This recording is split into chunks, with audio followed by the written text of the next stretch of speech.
If you're looking for a podcast about horses that speaks to your soul, Find Yourself on a Horse is the answer to your dreams. I'm Penny Hawes, also known as the Horsey Life Coach, and my goal in life is to help women transform their relationships with their horses and ultimately themselves, one breath at a time. Welcome to Find Yourself on a Horse, the podcast. I'm Penny Hawes, and my mission is to help women transform their relationships with their horses and ultimately themselves, one breath at a time. This week's episode is called Horses Start with Why, and I'll share my why first thinking method and how it can help you transform your relationship with your horse. As prey animals, horses base all of their day-to-day choices on survival. No matter what the question, the answer is survive. That why is so strongly ingrained to them that the how or the what become part of their instinct. Flight, fight, or freeze, sometimes a combination. Those are the usual go-tos. Often it's freeze followed by flight, rarely the fight response, because that's typically only activated when the horse can't escape a situation and they begin to panic. For example, you have a horse that's tied. He pulls back, meets resistance, and begins to panic. The reason he begins to panic is because his response of flight has been taken away from him. That's what he sees, is that he can no longer survive without that flight mechanism. So he starts to fight with the restraint until hopefully your breakaway system that you all use because you're nice, safe horse owners, something lets go. And once the horse stops feeling that pull and feeling like he's trapped, nearly all the time he stops fighting and he'll calm down. So even if they break away, they often don't sort of go tearing off over the horizon. The what that triggers them, it could be a noise in the bushes. Their how typically is either run away or stand still like a deer in the headlights. But the what and the how all pale in comparison to the why, which of course is survival. But when you think about it, it's kind of exactly the opposite of how humans' brains work and our thinking process. Horses have that why first thinking. Well, people generally default to what first thinking. Simon Sinek, who's a motivational speaker and an author of several books, including one called Start with Why, has a wonderful Tedx Talk about his golden circle framework. Well, he illustrates it with 3 concentric circles. The center circle is why, the middle circle is how, and the outer circle is what. In the talk, Sinek discusses how exceptional people such as Dr. Martin Luther King Jr. and exceptional companies such as Apple start with why. And while nearly everyone else works from starting on the outside with the what. Dr. Martin Luther King Jr. was not the only civil rights activist in his time, but he was the person that tens of thousands of people showed up for in D.C. for his I Have a Dream speech before internet. Think about that, TikTok influencer people. Apple certainly is not the only home computer company, and it wasn't when they started. But they have a passion. That passion, that burning is their why. I'll put a link to Sinek's talk in the show notes. I highly recommend it. So if you've ever met someone in a casual setting, cocktail party is optional. Often the first information shared after your name is what you do, because humans are that what, how, why process. My what? I am a confidence and transformation coach for horsewomen. So then the conversation often goes to how.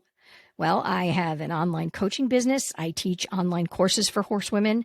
I blog, write for a national horse magazine, write and produce a weekly podcast for horsewomen, and I also teach and do clinics.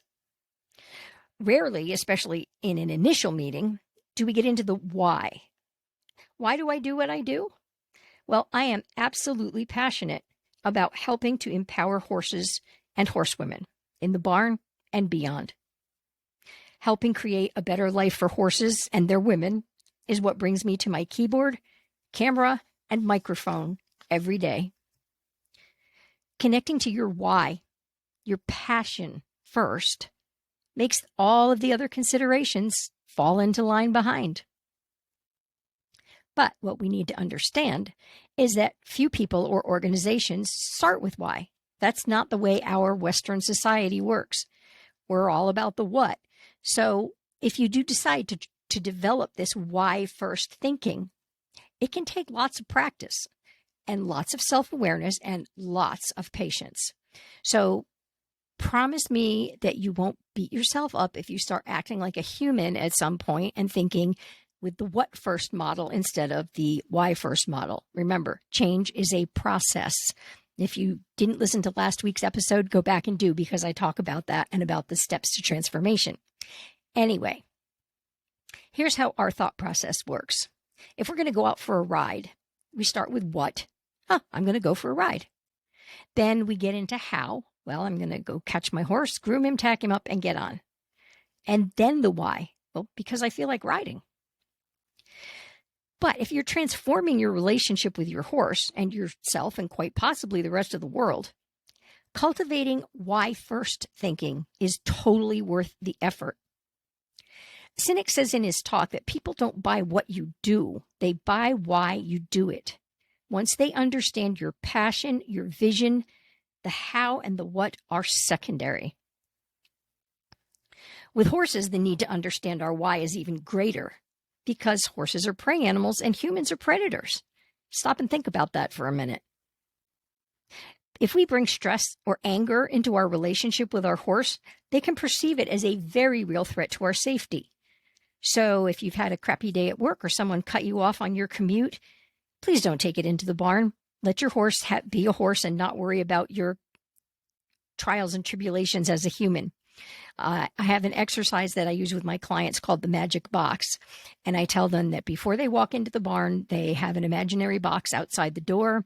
And whatever's bothering them that day, whether it's a coworker, a spouse, life in general, they need to put it in the box and leave it outside the barn. And then when they're done riding or brushing their horse and they go back outside, if they need to pick those things back up again, then they are free to take them on to their rest of their day with them, but not into the barn.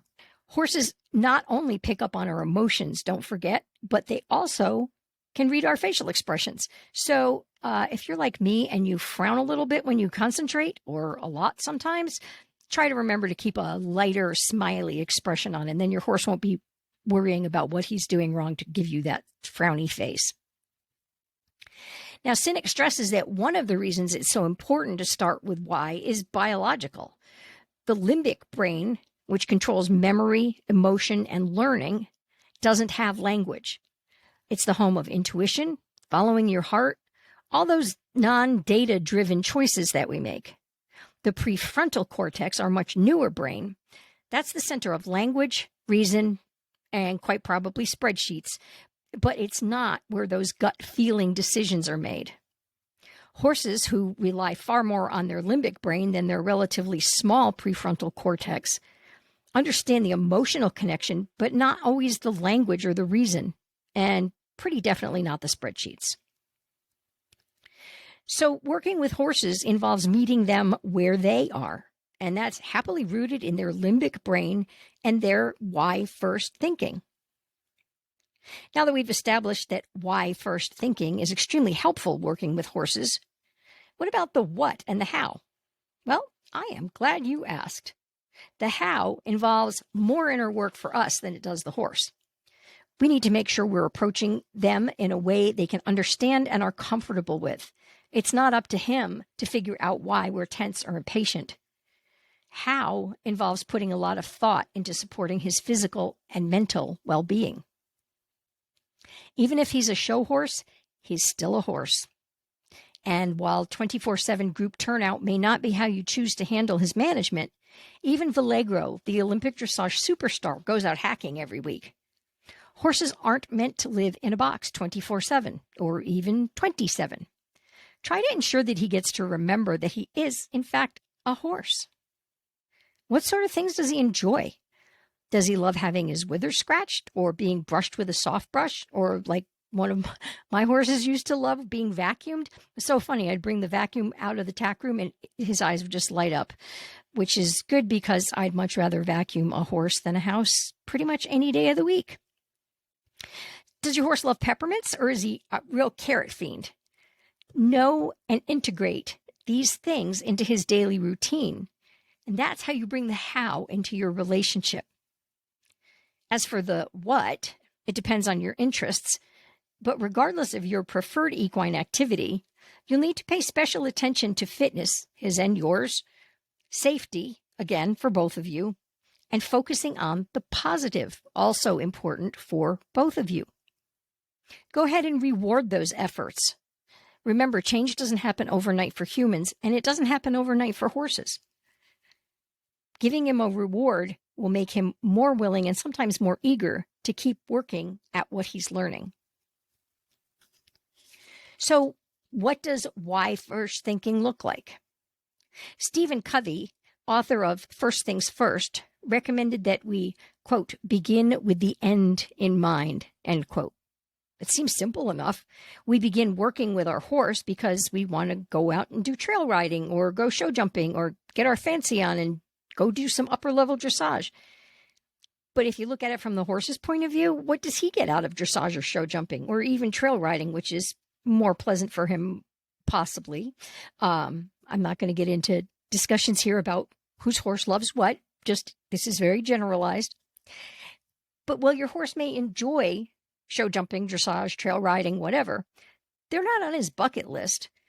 What's important to him is that he is happy and confident and comfortable in his body. Now, if you're competing, you won't have long-term success with a horse that's being forced to do something that hurts or that he's afraid of or that he does not understand. And if you look carefully behind some popular training methods, the horse is being forced. There will be plenty of later episodes for me to discuss how I feel about horses having choices, and I'm quite sure there'll be plenty of opportunities for some of you to disagree with me and throw your earbuds across the room or at least let loose with a good eye roll. But this is my opinion.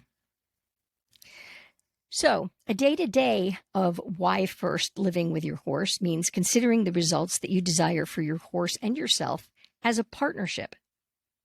It means making sure there is no physical reason for your horse to balk or resist at doing something that you request. It means making sure that your requests are clear and simple and that he understands one level of something before you move on to the next level. It means being patient when something that was no issue to your horse yesterday is definitely an issue today. Using why first thinking and beginning with the end in mind really can help you transform your relationship with your horse. It's a process. It's not flipping a switch. So be patient. But remember, put your horse first and the rest will follow. I'd love it if you would stay in touch. Feel free to drop me an email at penny@thehorseylife.com. My website is thehorseylife.com, and that's the THE Horsey, HORSEY, life, LIFE.com. On Instagram, I am at the Horsey Life Coach, and on Facebook, I'm at the Horsey Life. So I would like to thank you so much for joining me for this week's episode, and I look forward to seeing you all next week. I hope you've enjoyed this episode of Find Yourself on a Horse, the podcast. Want more information and inspiration just for horsewomen? Hop over to thehorseylife.com/toolkit and grab your free copy of the 10-Minute Toolkit, a collection of powerful portable exercises I've put together to help you live your best horsey life.